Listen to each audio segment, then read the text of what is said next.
तो बच्चों, तो कैसे हैं आप सब? आई होप आप सब ठीक होंगे। और आज का मेरा टॉपिक रहने वाला है ह्यूमन रेस्पिरेटरी सिस्टम के बारे में।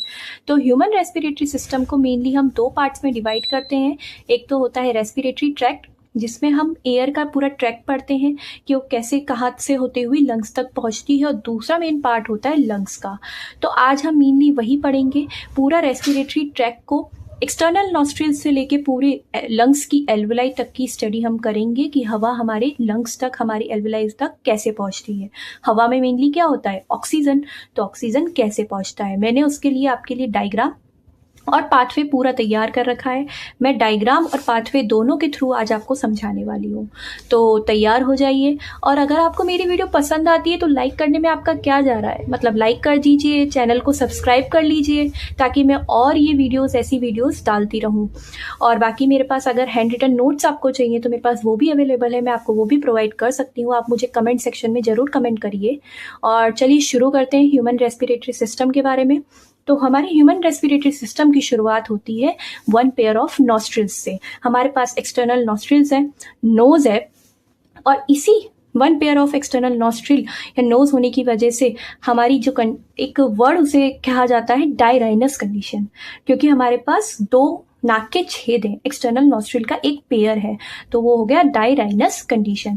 तो यहीं से हमारी ह्यूमन रेस्पिरेटरी सिस्टम की शुरुआत होती है एक्सटर्नल नॉस्ट्रिल से। तो एयर एक्सटर्नल नॉस्ट्रिल यानी कि नोज से होती हुई हमारे नेसल चैम्बर या फिर नेसल कैविटी बोल सकते हैं, उसमें एंटर करती है। अब नेसल चैम्बर और नेसल कैविटी को 3 रीजन्स में हमने डिवाइड कर रखा है। एनसीईआरटी में इतना डिटेल में नहीं दिया, पर मैं आपको थोड़ा बेसिक इन्फॉर्मेशन और दूंगी, ठीक है।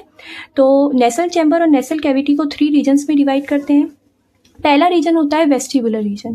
वेस्टिबुलर रीजन में क्या होते हैं, जो भी हमें नोज में हेयर फील होते हैं, तो वो हेयर हमारे कहाँ होते हैं? वेस्टिबुलर रीजन में। जो हमें ग्लैंड, जो हमें म्यूकस फील होता है, नोज में म्यूकस होता है गंदा सा चिपचिपा सा, तो वो होता है सिबेशियस ग्लैंड, ऑयल ग्लैंड की वजह से, वो भी वेस्टिबुलर रीजन में ही होती है। रेस्पिरेटरी रीजन का ऐसा कोई रोल नहीं है। फिर होता है ऑल्फैक्टरी रीजन, उसके बाद आता है हमारा फेरिंग्स वाला पार्ट, और फेरिंग्स वाले पार्ट में ही हमारे होते हैं इंटरनल नेयर्स। तो फेरिंग्स वाला पार्ट आता है जो कि कॉमन पैसेज की तरह काम करता है फॉर फूड एंड एयर। अब अगर वो नोज की तरफ है तो उसे बोलेंगे नेसोफेरिंग्स, और अगर वो ये नीचे वाला क्या है? माउथ, और अगर वो माउथ की तरफ है तो उसे बोलेंगे ओरोफेरिंग्स। तो हवा हमारे नेसल चैम्बर और नेसल कैविटी से होती हुई फेरिंग्स वाले रीजन में जाती है, नेसोफेरिंग्स में जाती है, और नेसोफेरिंग्स से वो कहाँ आती है? ओरोफेरिंग्स में। अब एक बात बताती हूँ मैं आपको, जब भी हम फूड इंटेक करते हैं, फूड खाते हैं, तो फूड सैलोइंग के टाइम पे हम एक रीजन होता है जो हमारे नेजो और ओरोफेरिंग्स को डिवाइड करके रखता है। पैलेट होता है, hard palate, soft palate. Hard palate आता है पहले, फिर दूसरा आता है सॉफ्ट पैलेट, जो ये पतली वाली लाइन है, और लास्ट का जो पार्ट आपको दिख रहा है यूवला। तो ये क्या होता है, जब भी हम खाना खा रहे होते हैं या खाना निगल रहे होते हैं, स्वेलो कर रहे होते हैं, तो यूवला जो है ऊपर की तरफ शिफ्ट हो जाता है, ताकि खाना हमारे नाक की तरफ ना जाए। तो वो ऊपर की तरफ शिफ्ट होके इंटरनल लेयर्स को बंद कर लेता है। तो ये तो थी एक्स्ट्रा नॉलेज, वो इससे कुछ लेना देना है नहीं इसका, बस मुझे याद आया तो मैंने सोचा आपको बता दूं। तो एयर जो है हमारे नेसोफेरिंग्स से होती है, कहाँ जाती है? ओरोफेरिंग्स में। अब ओरोफेरिंग्स में प्रेजेंट होती है तो ट्यूब जैसे ट्यूब लाइक स्ट्रक्चर। तो जो वेंट्रल साइड में प्रेजेंट होती है वो होती है हमारी ट्रैकिया, और जो डॉर्सल साइड में प्रेजेंट होती है वो होता है हमारा ईसोफेगस। तो ट्रैकिया को हम बोलते हैं विंड पाइप, और ईसोफेगस को हम बोलते हैं फूड पाइप। अब जो ट्रैकिया है, हमें उससे मतलब है, अभी एयर का हम पाथवे पढ़ रहे हैं। तो हम नेसोफेरिंग्स तक थे। नेसोफेरिंग्स के बाद आता है ओरोफेरिंग्स। ओरोफेरिंग्स में अगर हम देखें तो ट्रैकिया का जो एंटीरियर पोर्शन है, अपर वाला पार्ट, अगर ये ट्रैकिया है तो ये मान लो अपर पार्ट है। अब ये ऊपर वाला पार्ट क्या हो गया? लैरिंग्स, और लैरिंग्स को ही हम बोलते हैं साउंड बॉक्स, जो हमारा साउंड प्रोडक्शन करता है, फोनेशन करता है। यहाँ पे वोकल कोड्स प्रेजेंट होते हैं, तो मैं बोल पा रही हूँ, मैं आपको समझा पा रही हूँ, क्योंकि मेरे पास साउंड बॉक्स है, कार्टिलेजिनस बॉक्स है, ये कार्टिलेज का बना हुआ बॉक्स है जो साउंड प्रोडक्शन में हेल्प करता है, जिसमें वोकल कोड्स होते हैं। तो लैरिंग्स वाला पार्ट आता है ट्रैकिया के एंटीरियर पोर्शन में। और लैरिंग्स के ऊपर अगर हम देखें, जो अपर पार्ट है उसे हम बोलते हैं ग्लॉटिस, और उसी ग्लॉटिस को कवर करने के लिए एक फ्लैप लाइक स्ट्रक्चर ढक्कन की तरह होता है एपिग्लॉटिस, जो एक कार्टिलेजिनस फ्लैप लाइक स्ट्रक्चर है जो ग्लॉटिस के ऊपर प्रेजेंट होता है। तो जब भी हम फूड को खा रहे होते हैं, स्वेलो कर रहे होते हैं, तो ये ग्लॉटिस जो है एपिग्लॉटिस के थ्रू कवर हो जाता है ताकि खाना हमारे विंड पाइप में ना जाए। पर अभी हम एयर ले रहे हैं तो ओरोफेरिंक्स में एयर कहाँ जाएगी, हमारे ग्लॉटिस से होती हुई लैरिंग्स में जाएगी, जो कि एक साउंड बॉक्स है जो साउंड प्रोडक्शन के लिए रेस्पॉन्सिबल है। तो लैरिंग्स में हवा गई, लैरिंग्स के अंदर जो हवा है वो फिर उसके बाद कहाँ जाएगी, वो ट्रेकियाई में जाएगी। ट्रेकियाई में जाने के बाद जो ट्रेकियाई अब कहाँ तक जाती है, हमारे मिड थोरेसिक कैविटी में जाती है, जहाँ हमारे लंग्स प्रेजेंट होते हैं ना, उसे बोलते हैं थोरेसिक कैविटी, थोरेसिक चैम्बर। तो ट्रेकिया वाला रीजन जो है मिड थोरेसिक कैविटी में जाने तक जो है फिफ्थ थोरेसिक वर्टिब्राई पे आके 2 ब्रांचेस में डिवाइड हो जाता है। अब यहाँ से बहुत सारी ब्रांचेस बनने वाली है। तो लैरिंग्स के बाद ट्रेकिया में पहुंचा, ट्रेकिया जो है फिफ्थ थोरेसिक वर्टिब्राई पे जाके 2 पार्ट में डिवाइड हो जाएगी, 2 ब्रांचेस में डिवाइड हो जाएगी और बनाएगी प्राइमरी ब्रोंकाई। अब प्राइमरी ब्रोंकाई, फिर अब इसके फर्दर सब डिविजन्स होंगे सेकेंडरी ब्रोंकाई में, टर्शरी ब्रोंकाई में, क्वाटरनरी ब्रोंकाई में। उसके बाद ब्रोंकाई वाला रीजन खत्म, उसके बाद आएंगे bronchioles, initial bronchioles, terminal bronchioles.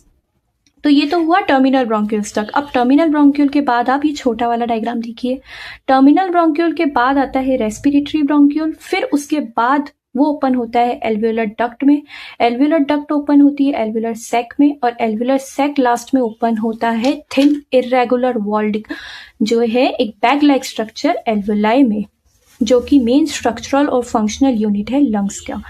तो अब ट्रेकिया से अगर इनिशियल ब्रोंक्यूल तक की बात करें तो यहाँ पे ये आपको लाइट ग्रीन कलर से जो दिख रही है वो सी कैसा होता है, सी शेप की कार्टिलेजिनस रिंग प्रेजेंट होती है। जैसे कि अगर ये ट्रेकिया है तो ट्रेकिया के आगे की तरफ सी शेप की कार्टिलेजिनस रिंग प्रेजेंट होती है, जो उसे आगे से कवर करके रखती है ताकि वो रीजन जो है कोलैप्स ना हो। तो आगे से तो प्रेजेंट होती है बट टॉर्सल साइड से वो एब्सेंट होती है। तो सी शेप की कार्टिलेजिनस रिंग प्रेजेंट होती है ट्रेकिया से लेके इनिशियल ब्रोंक्यूल तक। और जो एक्सटर्नल नॉस्ट्रिल से लेकर टर्मिनल ब्रोंक्यूल तक का पार्ट है ना, वो होता है कंडक्टिंग जोन। वो एक्सचेंज या रेस्पिरेशन में कोई रोल प्ले नहीं करता, उसका काम केवल हवा को लंग्स तक पहुंचाने का है, तो इसीलिए उसको बोलते हैं कंडक्टिंग जोन। प्राइमरी ब्रोंकाई से लेकर टर्मिनल ब्रोंक्यूल्स तक का पार्ट जो है ब्रोंक्यूल ट्री कहलाता है। 2 टाइप के ट्री प्रेजेंट होते हैं, एक होता है ब्रोंक्यूल ट्री, एक होता है रेस्पिरेटरी ट्री। तो प्राइमरी ब्रोंकाई से टर्मिनल ब्रोंक्यूल्स तक का पार्ट होता है ब्रोंक्यूल ट्री का, और रेस्पिरेटरी ब्रोंक्यूल से लेके एल्वियोलाई तक का पार्ट होता है रेस्पिरेटरी ट्री का, और इसे ही हम एक्सचेंज जोन भी बोल सकते हैं। ये पूरा पार्ट जो है respiratory bronchiole, alveolar duct, alveolar sac और एल्वियोलाई, इन सब में गैसेस एक्सचेंज हो सकता है। सब में वो पावर होती है जो गैसेस एक्सचेंज कर सकती है। फिर मैम आप पूछोगे मैम सिर्फ एल्वियोलाई में ही क्यों गैसेस एक्सचेंज होता है? इसके 2 रीजंस हैं। एक तो एल्वियोलाई का जो है सरफेस एरिया ज़्यादा होता है, और दूसरा मेन रीज़न ये है कि एल्वियोलाई के नंबर ज़्यादा होते हैं। अगर दोनों लंग्स की मिलाकर बात करें तो ह्यूमंस में अप्रॉक्सीमेटली 300 मिलियंस तक एल्वियोलाई प्रेजेंट होते हैं हमारे लंग्स में, दोनों लंग्स की बात करें तो इन्हीं 2 रीजन की वजह से, एक सरफेस एरिया, एक नंबर ऑफ एल्वियोलाई, इन्हीं 2 रीजंस की वजह से एल्वियोलाई को स्ट्रक्चरल एंड फंक्शनल यूनिट कहा जाता है। Main primary sites of gases exchange भी एल्वियोलाई है। ये एनसीईआरटी ने फर्स्ट लाइन ही ये लिखी है एक्सचेंज ऑफ गैस में कि alveoli are the primary site for the gaseous exchange. तो ये था पूरा रेस्पिरेटरी ट्रैक्ट का पाथवे, पूरा एयर का पाथवे कि कैसे हवा एक्सटर्नल नॉस्ट्रिल से होती हुई एल्वियोलाई तक पहुंचती है। आई होप आपको ये डायग्राम भी समझ आया होगा। लैरिंग्स को हम ये 1 वर्ड में आ सकता है कि साउंड बॉक्स, साउंड प्रोडक्शन का काम, फोनेशन का काम कौन करता है, तो आपको याद रखना है लैरिंग्स करता है। ट्रेकिया किस वर्टिब्राई पे आके 2 ब्रांचेस में डिवाइड होता है, तो फिफ्थ थोरेसिक वर्टिब्राई पे आके 2 ब्रांचेस में डिवाइड होता है, प्राइमरी ब्रोंकाई का फॉर्मेशन करता है। सी शेप की कार्टिलेजिनस रिंग प्रेजेंट कहाँ से कहाँ तक होती है, तो ट्रेकिया से लेके इनिशियल ब्रोंक्यूल तक सी शेप की कार्टिलेजिनस रिंग प्रेजेंट होती है, और ये कितनी होती है, नंबर में 60 to 20 होती है। 60 to 20 नंबर्स होती है ये, जो ट्रेकिया से लेके इनिशियल ब्रोंक्यूल तक प्रेजेंट होती है। एक्सचेंज जोन या रेस्पिरेटरी ट्री का पार्ट कौन होता है, तो रेस्पिरेटरी ब्रोंक्यूल से लेके एल्वियोलाई तक पूरा जो है हमारे एक्सचेंज जोन या फिर रेस्पिरेटरी ट्री का पार्ट होता है। तो ये कुछ बेसिक इन्फॉर्मेशन थी। और अब मैं चलिए आपको कुछ लंग्स के बारे में बताती हूँ। जैसे कि आप जानते हैं हमारे पास 1 पेयर ऑफ लंग्स होते हैं, 2 लंग्स होते हैं, right lung and left lung. अगर राइट लंग की बात करें तो वो 3 लोब्स में डिवाइडेड होता है, और लेफ्ट लंग की बात करें तो वो 2 लोब्स में डिवाइड होता है। अब लंग की अगर पोजीशन देखें तो वो थोरेसिक चैम्बर, थोरेसिक कैविटी में प्रेजेंट होता है, आपको पता है। तो अगर नीचे से बात करें पोस्टीरियर साइड से, उसमें क्या होता है, डोम शेप का डायफ्राम प्रेजेंट होता है, जिसका मेन रोल हम मैकेनिज्म ऑफ ब्रीथिंग में भी पढ़ेंगे कि ब्रीथिंग में इसका रोल होता है, मेन रोल इसका होता है। और अगर लेटरल साइड से बात करें तो ये पूरा कवर्ड होता है रिब से, रिब केज होता है। तो ये जो आपको सर्कल्स दिख रहे हैं ऑरेंज कलर के, ये कट एंड ऑफ रिब्स हैं। अगर रिब्स को हम ऐसे ही रिब्स हैं ये, अगर इसको कट कर दें तो ये आपको जो दिखेंगे ये कट एंड ऑफ रिब्स हैं। तो लेटरल हो गया, पोस्टीरियर हो गया, एंटीरियर में नेक है, अब है डॉर्सल और वेंट्रल। तो आगे की तरफ क्या होता है, हमारे स्टर्नम होता है, फ्लैट बोन एक प्रेजेंट होती है स्टर्नम। पीछे की तरफ हमारी रीढ़ की हड्डी यानी कि वर्टिबल कॉलम होती है। तो ये हुई लंग्स की पोजीशन। अब लंग्स जो है वो 2 लेयर से, 2 मेम्ब्रेन से कवर्ड होते हैं। एक तो है जो पूरी डायफ्राम और रिब्स से चिपकी हुई होती है, बाहर वाली लेयर, जिसे हम बोलते हैं पैराइटल प्लूरा। और एक होती है अंदर वाली लेयर जो लंग्स से चिपकी हुई होती है, जिसे बोलते हैं विस्क्रल प्लूरा। अब इनके बीच में जो आपको स्पेस दिख रही है उसे बोलते हैं हम प्लूरल कैविटी, जिसके अंदर फ्लूइड भरा होता है, वो होता है प्लूरल फ्लूइड। अब प्लूरल फ्लूइड का फंक्शन होता है, ऐसे ही नहीं होता प्लूरल फ्लूइड, प्लूरल फ्लूइड का फंक्शन होता है, ये क्या है, फ्रिक्शन को कम करता है, ये शॉक को एब्जॉर्ब करता है। तो ये 2 फंक्शंस होते हैं प्लूरल फ्लूइड के, कि प्लूरल फ्लूइड का काम क्या होता है, एक तो ये शॉक को एब्जॉर्ब करेगा और एक ये फ्रिक्शन को कम करेगा। ये जो सी शेप की कार्टिलेजिनस रिंग बताई थी ना, इसका फंक्शन भी यही है कि ये ट्रैकिया को कोलैप्स होने से बचाता है। तो ये दोनों इसके फंक्शन हो गए। अब लंग्स क्या है हमारी, लंग्स में जो है मसल्स एब्सेंट होती है। तो लंग्स के अंदर कॉन्ट्रैक्शन और रिलैक्सेशन की पावर नहीं होती, ना तो ये कॉन्ट्रैक्ट कर सकता है ना ये रिलैक्स कर सकता है। तो ये कॉन्ट्रैक्शन और रिलैक्सेशन के लिए किस पे डिपेंड होता है, ये डिपेंड होता है थोरेसिक कैविटी पे। तो थोरेसिक कैविटी में चेंजेस आएंगे तो पल्मोनरी कैविटी, पल्मोनरी वर्ड हम लंग्स के यूज करते हैं, तो अगर थोरेसिक कैविटी में चेंजेस आएंगे तो पल्मोनरी कैविटी में भी चेंजेस आएंगे, लंग्स में भी चेंजेस आएंगे। लंग को अपने आप से खुद से एक्सपेंशन और रिलैक्सेशन नहीं कर सकता, वो अपनी वॉल्यूम को इंक्रीज या डिक्रीज नहीं कर सकता, वो डिपेंड होता है थोरेसिक कैविटी पे। और ये प्लूरल फ्लूइड है ना, यही इसमें रोल प्ले करता है। अगर प्लूरल फ्लूइड का प्रेशर कम होगा ना तो इसका वॉल्यूम बढ़ेगा, और यही प्लूरल फ्लूइड जो है डायरेक्टली इनडायरेक्टली किससे अफेक्ट करता है, पल्मोनरी कैविटी के वॉल्यूम और प्रेशर को। तो ये हम पढ़ेंगे मैकेनिज्म ऑफ ब्रीथिंग में। अभी कुछ बेसिक था जो मैंने आपको बता दिया, आप याद रख सके हैं बहुत अच्छी बात है, वरना आगे बढ़ेंगे हम। तो आई होप आपको ये वीडियो समझ आई होगी। रेस्पिरेटरी पाथवे जो है, आपको रेस्पिरेटरी ट्रैक्ट जो है आपको समझ आया होगा, पाथवे ऑफ एयर क्या है वो समझ आया होगा। अगर आपको इससे रिलेटेड कोई भी डाउट आता है तो आप मुझसे कमेंट सेक्शन में पूछ सकते हैं।